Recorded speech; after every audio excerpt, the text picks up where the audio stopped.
اور آج سے کچھ سال پہلے، 1 صدی پہلے تقریباً، غلام احمد قادیانی اس نے نبوت کا دعویٰ کیا۔ اب غلام احمد قادیانی تو ایسی شخصیت تھا، ایسا شخص تھا کہ وہ نبی ہونا تو دور کی بات، اس کو اچھا انسان بھی نہیں مانا جا سکتا کہ وہ کوئی اچھا انسان تھا۔ اس کی حرکتیں ایسی تھیں، اس کی عادتیں ایسی تھیں، اس کے دعوے بھی ایسے تھے عجیب و غریب۔ کبھی یہ دعویٰ کر رہا ہے نعوذ باللہ کہ میں اللہ کی بیوی ہوں، نعوذ باللہ۔ کبھی یہ دعویٰ کر رہا ہے کہ میں مسیح موعود ہوں، یعنی میں عیسیٰ علیہ السلام ہوں، نعوذ باللہ۔ کبھی مہدی ہونے کا دعویٰ کر رہا ہے، الٹے سیدھے دعوے کر رہا ہے، اور اوپر سے پھر کانا بھی ہے، اوپر سے کانا بھی۔ اور جتنے بھی انبیاء علیہم السلام اس دنیا میں تشریف لائے تو کوئی بھی نبی اللہ رب العزت نے عیب دار بنا کر پیدا نہیں کیا، عیب دار بنا کر پیدا نہیں کیا، کیونکہ نبوت پوری قوم کی رہبری ہے، پوری قوم کی لیڈرشپ ہے نبوت۔ اور اگر لیڈر کے اندر کوئی عیب ہوگا تو قوم کو اس کو ماننے میں کراہت محسوس ہوگی۔ تو اس لیے اللہ رب العزت نے جتنے بھی انبیاء علیہم السلام بھیجے تو وہ تمام کے تمام نبی جسمانی اعتبار سے بھی کامل قوت والے ہوتے ہیں، کوئی عیب ان کے اندر نہیں ہوتا، اور روحانی اعتبار سے بھی مضبوط ہوتے ہیں۔ دونوں طرح کی خصوصیتیں اللہ رب العزت ان کے اندر رکھتے ہیں، انبیاء علیہ السلام کے اندر۔ بلکہ حدیث مبارکہ کے اندر آتا ہے کہ ایک نبی کے اندر اللہ رب العزت 40 مردوں کے برابر طاقت رکھتا، بلکہ یہاں تک آتا ہے کہ 40 جنتی مردوں کے برابر اللہ رب العزت نے طاقت رکھی ایک نبی کے اندر۔ اور ہمارے نبی صلی اللہ علیہ وسلم کے اندر بھی بہت طاقت و قوت، اس کی بھی واقعات ملتے ہیں، اس کی بھی مثالیں ملتی ہیں۔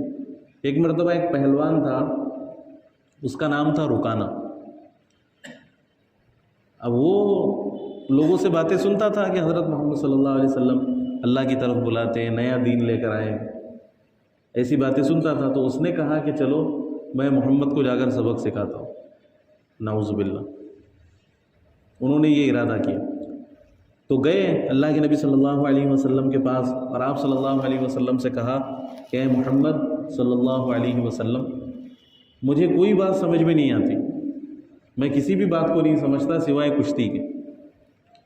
اگر آپ مجھے کشتی میں ہرا دے تو میں آپ پر ایمان لے آؤں گا، اگر آپ مجھے کشتی میں ہرا دے تو میں آپ پر ایمان لے آؤں گا۔ تو اللہ کے نبی صلی اللہ علیہ وسلم نے فرمایا ٹھیک ہے۔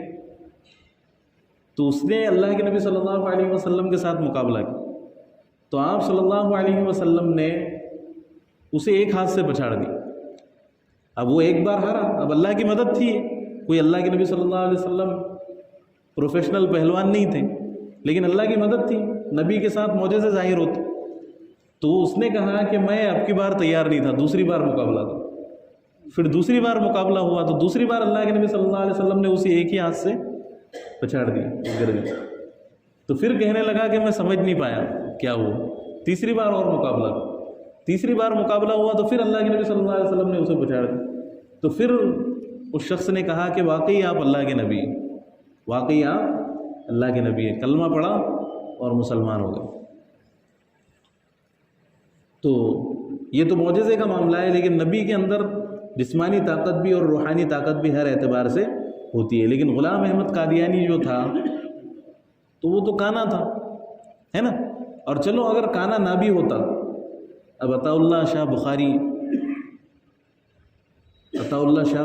ہے یا شاہ محدث دہلوی رحمۃ اللہ علیہ، دونوں میں سے کسی بزرگ کا قول، وہ فرماتے ہیں کہ غلام احمد قادیانی اگر ایسا پاگل نہ بھی ہوتا اور کانا نہ بھی ہوتا، بلکہ خوبصورت حسین و جمیل نوجوان ہوتا، عقل مند ہوتا، ہر اعتبار سے کوئی اس کے اندر کمی نہیں ہوتی، یہ ساری خوبیاں اس کے اندر ہونے کے باوجود بھی اگر وہ نبی کا دعویٰ کرتا تو ہم اس کی نبوت کے دعوے کو کبھی تسلیم نہیں کرتے، ہم اس کے نبوت کے دعوے کو کبھی نہیں مانتے، کیونکہ ہمارے نبی صلی اللہ علیہ وسلم پر نبوت ختم ہو گئی۔ اور آج بھی ایک فتنہ چل رہا ہے شکیل ابن حنیف کا، ابھی کچھ ویڈیوز آئے تھے سوشل میڈیا پر وائرل ہو رہے، کچھ لوگ پکڑے گئے کچھ علاقوں میں، تو وہ اس کی تبلیغ کر رہے ہیں، اس کی دعوت چلا رہے۔ کچھ لوگوں نے ان کو پکڑا اور ویڈیو میں ان کو پوچھ رہے ہیں کہ تمہارا عقیدہ کیا ہے، تو وہ کہہ رہے ہیں کہ ہم شکیل ابن حنیف کو عیسیٰ مانتے ہیں، ہم شکیل ابن حنیف کو عیسیٰ مانتے ہیں، نعوذ باللہ۔ تو یہ فتنہ پھیل رہا ہے، اور ان کو دیکھیں گے تو ایسا لگے گا کوئی سوچ نہیں سکتا کہ یہ گمراہ لوگ ہیں، کوئی سوچ نہیں سکتا کہ یہ گمراہ لوگ ہیں. ان کے چہرے پر داڑھی ٹوپی ماشاءاللہ پورے اسلامی ملبوس میں وہ لوگ، لیکن اتنے گمراہانہ عقائد لے کر گھوم رہے ہیں نا. تو یہ آج ایسی بھی چیزیں ہو رہی ہیں. اور اللہ کے نبی صلی اللہ علیہ وسلم کے بارے میں بھی ان کے غلط عقائد، اور بڑی ڈھٹائی کے ساتھ جواب دے رہے ہیں، بلکہ ان کی بیوی بچے بھی اسی عقیدے پر آ گئے. بڑی ڈھٹائی کے ساتھ یہ جواب دے رہے ہیں کہ ہم شکیل ابن حنیف کو ماننے ہیں. نعوذ باللہ. تو ہمارے نبی صلی اللہ علیہ وسلم آخری نبی ہے، اور قیامت تک کوئی نبی آنے والا نہیں ہے. ایک مرتبہ مامون رشید کے زمانے میں ایک عورت نے کیا کیا، نبی ہونے کا دعویٰ کر لیا کہ میں نبی ہوں. نعوذ باللہ. تو مامون رشید نے کہا کہ اس کو لاؤ اور قتل کر دو. اور اس سے پوچھا گیا کہ تیرے نبی ہونے کی دلیل کیا ہے، تیرے نبی ہونے کی دلیل کیا ہے؟ تو وہ کہنے لگی کہ میں حضرت محمد صلی اللہ علیہ وسلم کو بھی نبی مانتی ہوں، اور حضرت محمد صلی اللہ علیہ وسلم نے فرمایا کہ میرے بعد کوئی نبی نہیں ہوگا. آپ نے یہ نہیں فرمایا کہ میرے بعد کوئی نبیہ نہیں ہوں گے، آپ نے یہ نہیں فرمایا کہ میرے بعد کوئی نبیہ نہیں ہوں گے. تو اس لیے میں نبی صلی اللہ علیہ وسلم کی تعلیمات کے خلاف نہیں ہوں. نعوذ باللہ. ہے نا، ایسی دلیلیں ہیں.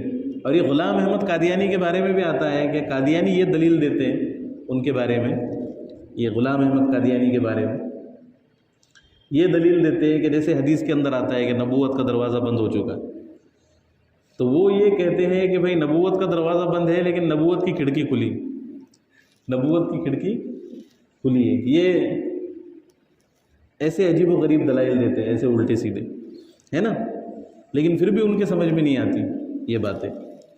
تو ہمارے نبی صلی اللہ علیہ وسلم آخری نبی ہے. آپ سے یہ عہد نہیں لیا گیا. اس سے پہلے جتنے بھی نبی آئے ان تمام نبیوں سے یہ عہد لیا گیا.